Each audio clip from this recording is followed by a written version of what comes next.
À plusieurs reprises, le président français s'est permis de critiquer la politique de Vladimir Poutine. Le président russe n'a jamais réagi à ces attaques, mais lors d'un tête-à-tête, Nicolas Sarkozy va lui en donner l'occasion. Nicolas Sarkozy, très sûr de lui, commence à dire « Avec moi, on va parler des sujets qui fâchent, il n'y aura aucun sujet tabou. Les centaines de morts en Tchétchénie, pour moi, c'est inadmissible. Ania Politkovskaya, la journaliste russe assassinée, pour moi, c'est inadmissible. » Vladimir Poutine, écoute, commence par juste laisser parler Nicolas Sarkozy. Il l'observe et il laisse un temps de silence. Un temps de silence qui d'ailleurs installe une certaine gêne. Et puis il prend un air un peu narquois et lui demande « C'est bon, t'as fini là ?» Sarkozy « Oui. » Bon, alors je vais t'expliquer. Tu vois, ton pays, il est comme ça. Mon pays, il est comme ça.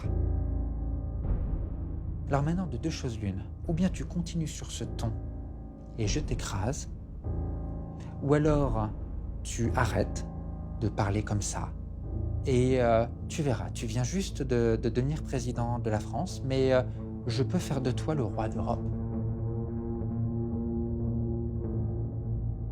On m'a juste dit que son discours était ponctué d'insultes, de propos humiliants, de façon à vraiment imposer sa volonté à Nicolas Sarkozy. Et Nicolas Sarkozy va être juste éberlué. Il n'en revient pas.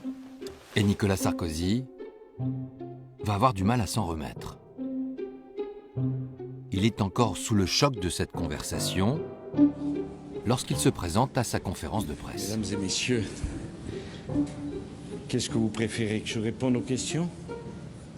Alors, y a-t-il des questions? Dans la salle, tout le monde s'en rend compte.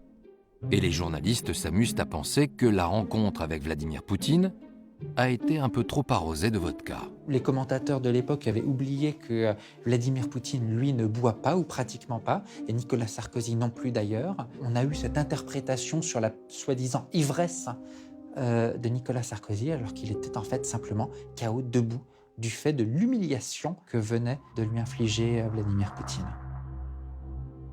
Nous avons évoqué tous les sujets, la Tchétchénie, la journaliste, les droits de l'homme, les droits des homosexuels. Nous l'avons fait calmement, sereinement, mais je l'ai fait sans aucune agressivité.